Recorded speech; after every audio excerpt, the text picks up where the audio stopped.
The U.S. military had been in Afghanistan just a few months when I landed at Bagram Airfield in May of 2002 on a reporting assignment for the American Forces Network. Major Brian Cole with the United States Army Reserve and the 489 Civil Affairs Battalion. I met Brian Cole while distributing supplies at a recently reopened school shut down by the Taliban prior to the U.S. invasion. Up in the land of the giants sometimes.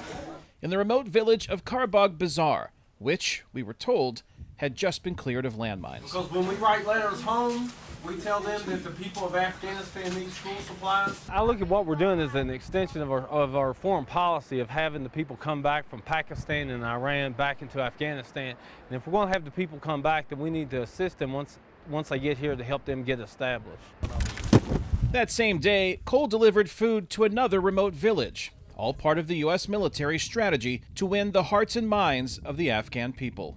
And what we're doing by bringing the school supplies and the food now is we're serving as a stopgap until the non-governmental organizations can get here, until they can start taking over our mission. Thank you. You're welcome. It's been more than 19 years since I met Cole in Afghanistan. How y'all doing? After some effort tracking him down, I learned he safely returned home. We reconnected in July at Fort Boonesboro, outside Lexington, Kentucky. I'm a state park ranger now, and I have like a phobia against trash, because that's one thing they were doing. They would take MRE boxes and put explosives in it, or just roadside trash would all of a sudden become a mine.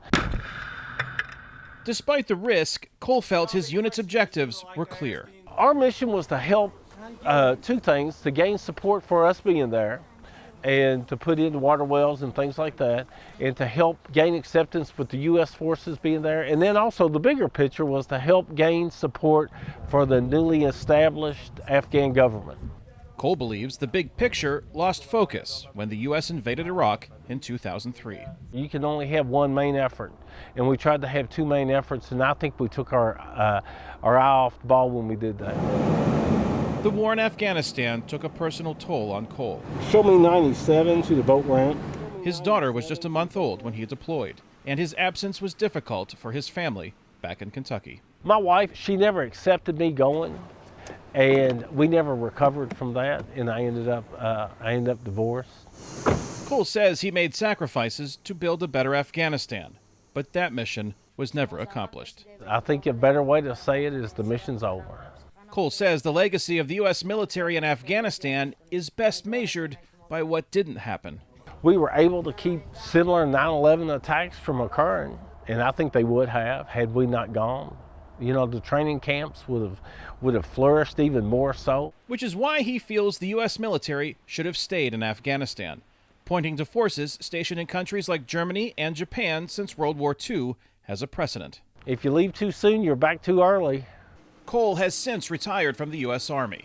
He says he has few regrets about his service in Afghanistan, but one is losing contact with his Afghan interpreter. Hi, Dad. I'm hoping I can track him down and maybe serve as a sponsor for him back here if he's able to come to the United States. Why?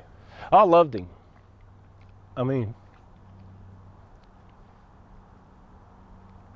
he kept us safe. Cole credits his interpreter with saving the lives of his fellow soldiers and his own. What will you do if you can get him here?